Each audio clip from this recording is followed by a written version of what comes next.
नमस्कार दोस्तों, स्वागत है आपका हमारे YouTube चैनल नेक्स्ट 9 स्पेशल में और मैं हूं आपका अपना रजत। दोस्तों, आज की हमारी इस रिपोर्ट में हम आपको बताएंगे वास्तु की उन बातों के बारे में जो ये बताती हैं कि अगर आपके घर में लगातार कोई बीमार रह रहा है तो आपको कौन से उपाय करने चाहिए, आपको क्या करना चाहिए जिससे कि आपके घर की बीमारी चली जाए। तो दोस्तों, आज की हमारी इस रिपोर्ट में हम इन्हीं तमाम चीज़ों पर चर्चा करेंगे, लेकिन उससे पहले हम आपसे एक निवेदन करना चाहेंगे। दर्शकों, अगर आप हमारे चैनल के लिए नए हैं तो कृपया करके आप हमारे चैनल को सब्सक्राइब कर लीजिए और बेल आइकन जरूर दबा दीजिए, जिससे कि आपको हमारी सभी नई वीडियोस का अपडेट मिलता रहे। तो चलिए नज़र डालते हैं आज की हमारी इस रिपोर्ट पर। दोस्तों, मैं आपको बता दूं कि जो इंसान का स्वस्थ शरीर होता है, कहते हैं ना, पहला सुख निरोगी काया। अगर इंसान की निरोगी काया है, उसके अंदर कोई रोग नहीं है, अगर वो किसी रोग से ग्रसित नहीं है तो वो सबसे अपने आप को लकी मानता है। ये पहला सुख होता है, क्योंकि अगर शरीर में कोई रोग लग जाता है तो वो तमाम कष्ट देता है, तमाम दर्द देता है। मान लीजिए किसी का पैर टूटा हुआ है या मान लीजिए किसी के पैर में कोई प्रॉब्लम है तो उसको चलने में दिक्कत होगी, उसको चलने में समस्या होगी। किसी के हाथ में कोई दिक्कत है तो उसको कोई काम करने में समस्या होगी। किसी की आंखों में कोई दिक्कत है तो उसको देखने में समस्या होगी। किसी के कान में दिक्कत है तो सुनने में, किसी के मुख में, किसी के दांत में, किसी के पेट में। तो ये तमाम चीज़ें क्या है, वो इंसान के अंदर समस्याएं ही पैदा करती हैं, क्योंकि बीमारी जो है वो इंसान को कभी सुखी नहीं रहने देती। इसलिए कहा गया है कि पहला सुख निरोगी काया। इंसान का जो पहला सुख होता है वो होता है निरोगी काया। तो दोस्तों, आपको अपने परिवार में के लोगों की काया कैसे निरोगी करनी है, कैसे आपको बीमारियों से बचना है, इन तमाम चीज़ों पर आज हमारी इस रिपोर्ट में हम चर्चा करने जा रहे हैं। दोस्तों, हम आपको बता दें कि कोई भी इंसान जब बीमार होता है तो उसकी धीरे धीरे उसके शरीर से जो एनर्जी है वो निकलती चली जाती है, क्योंकि उसकी शरीर में, बीमार शरीर में नई ऊर्जा का कभी भी संचार नहीं होता। वो जो ऊर्जा एकत्रित हुई होती है शरीर में, वही ऊर्जा चलती रहती है। जब वो ऊर्जा खत्म हो जाती है धीरे धीरे, तब इंसान की मृत्यु हो जाती है। तो दोस्तों, आपको कैसे बीमारियों से बचना है, कौन सा ये वास्तु उपाय है, आज हम आपको बताएंगे। लेकिन उससे पहले आपको हमारी ये पूरी वीडियो ज़रूर देखनी होगी। दोस्तों, मैं आपको बता दूं कि बीमार इंसान जो है वो कोई काम ढंग से कर नहीं सकता, वो कहीं जा नहीं सकता। इसीलिए बीमारी को कैसे ठीक किया जाए, हो सकता है कि ये बीमारी आपके घर के वास्तु दोष की वजह से आ गई हो, क्योंकि कई लोग एक ध्यान नहीं देते, घर बनवाते समय कई लोग ध्यान नहीं देते और घर बनवा लेते हैं। लेकिन वास्तु की चीज़ों को हमेशा अगर आप ध्यान में रखेंगे तो आप यकीन मानिए कि आपके जीवन में एक नया परिवर्तन आएगा। आप कभी भी किसी चीज़ से दुखी नहीं रहेंगे। तो दोस्तों, वास्तु में ये कहा गया है कि जब भी आप अपना घर बनवाएं तो हमेशा उत्तर या पश्चिम दिशा की ओर उसका मुख होना चाहिए। ऐसा घर बहुत ही शोभामान और ऐसा घर बहुत ही शुभ माना जाता है।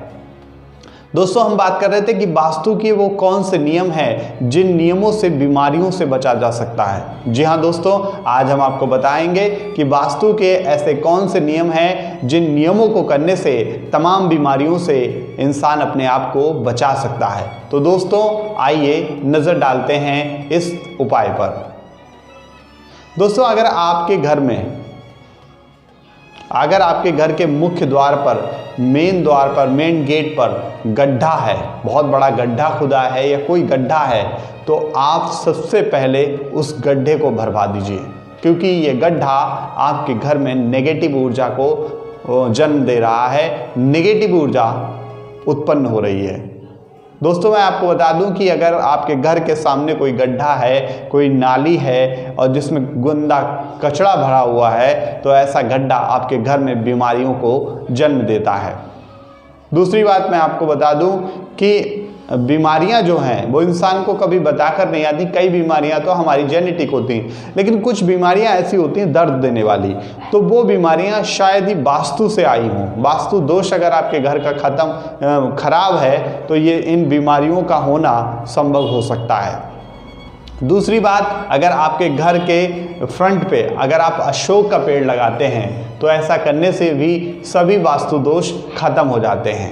तीसरी बात, अगर आपके घर के सामने कोई कह सकते हैं कि अगर आपके घर के सामने गड्ढा वाली बात तो मैंने आपको बताई कि अगर आपके घर के सामने गड्ढा है तो आप उस गड्ढे को भरवा दीजिए। तो दोस्तों जो वास्तु है, वास्तु इन तमाम चीज़ों की जानकारी देता है, इन तमाम चीज़ों के बारे में बताता है। दोस्तों जो वास्तु के नियम हैं, अगर आप अपनी ज़िंदगी में इनको फॉलो करेंगे, अगर आप इनको अपनी ज़िंदगी में अपनाएंगे तो निश्चित तौर पर आपको सफलता हाथ लगेगी। कई लोग कहते हैं कि वो मेहनत तो बहुत करते हैं लेकिन उनको फल नहीं मिलता। इन तमाम चीज़ों की वजह से हमारा किस्मत कनेक्शन ख़राब हो जाता है कि अगर हमारे घर का वास्तु ख़राब है तो हमारी किस्मत भी ख़राब हो जाएगी धीरे धीरे। और दोस्तों जो आपका मिडिल एरिया होता है, आपके घर का जो मिडिल एरिया होता है, वहाँ कभी भी आपको कबाड़ इकट्ठा नहीं करना है। ऐसा करने से आपके घर की लक्ष्मी असंतुष्ट और रुष्ट हो जाती है और आपके घर से चली जाती है और तो दोस्तों फिर इंसान धीरे धीरे गिरने लगता है। तो हम आपसे यही बात कर रहे थे कि कोई इंसान अगर लंबी बीमारियों से ग्रसित है तो उसको अपने घर के सामने अगर कोई फ्रंट में कोई गड्ढा है तो उसको पाट देना चाहिए। दूसरी बात जो है वो आपको वास्तु के अनुसार ही सारे काम करने चाहिए। और अगर आप चैन की नींद नहीं सो पा रहे हैं तो आप अपना मुख जो है वो दक्षिण की तरफ कीजिए। दक्षिण की तरफ मुख करके सोने से आपको आप अपने मस्तिष्क में एक ठंडापन लगेगा, आप अपने आप में एनर्जेटिक महसूस करेंगे। तो दोस्तों इन तमाम चीज़ों को जो भी अपनी ज़िंदगी में फॉलो करेगा तो वो वाकई में एक ना एक दिन बीमारियों से बिल्कुल मुक्त हो जाएगा और एक अच्छी ज़िंदगी जिएगा। तो दोस्तों कैसी लगी आपको ये हमारी वीडियो? मैं आशा करता हूँ कि आपको हमारी ये वीडियो पसंद आई होगी। अगर आपको हमारी ये वीडियो पसंद आई हो तो कृपया करके आप हमारी इस वीडियो को ज़्यादा से ज़्यादा लोगों तक शेयर कीजिए। आप हमारे चैनल को लाइक एंड सब्सक्राइब करना ना भूलें। मुलाकात होगी आपसे हमारी अगले कार्यक्रम में। तब तक के लिए मैं रजत आपसे विदा लेता हूँ। नमस्कार, धन्यवाद।